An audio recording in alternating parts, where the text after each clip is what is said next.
Thank you so much for joining us. This is Chambua show. Alongside my name is Tim the Gospel, a minister. Today we're going to be looking about the verse John 3:16. To me this verse ni ile verse inawasha kuliko AK-47 car poster, and it is, as you can imagine, why? Because it expresses the love of Christ. It resembles the God love, which we call agape love. Agape love in Hebrew, we call it everlasting love.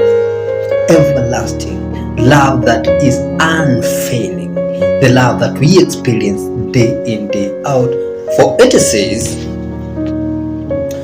for God so loved the world that He gave His only Son, that whoever believes in Him shall not perish but have eternal life.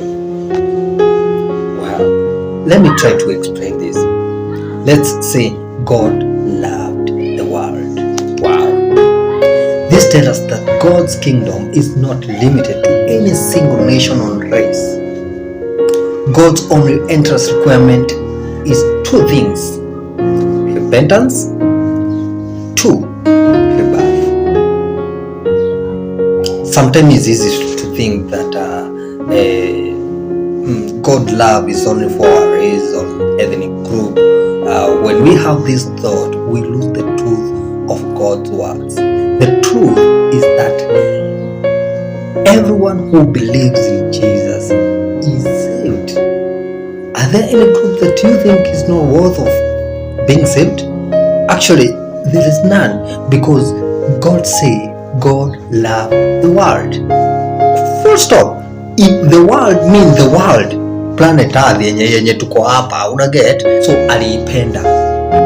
So there is no any group that I deserve who was saved by God's kingdom, ama by God's Son mwenye alituma hapa. Don't sharing the good news. No. Because Jesus died for everybody in this world. So let's share the word of God simultaneously. Never get tired, because if we give ourselves to Jesus, then we're gonna be used as a vessel to spread the word of God, to reach them that have been lost. Yeah, my name is Tim, and I'm glad and I'm happy to talk with you today. And don't forget to subscribe to my YouTube channel, kwa sababu the grace of God has been revealed. For this salvation is for us. Freely we are given, and freely we are given. Nashukuru sana kuwa pamoja nami, nashukuru tena na karibuni sana. Mungu Mwenyezi, Muumba mbingu na nchi, akaweze kukubariki wewe na familia yako. Shalom.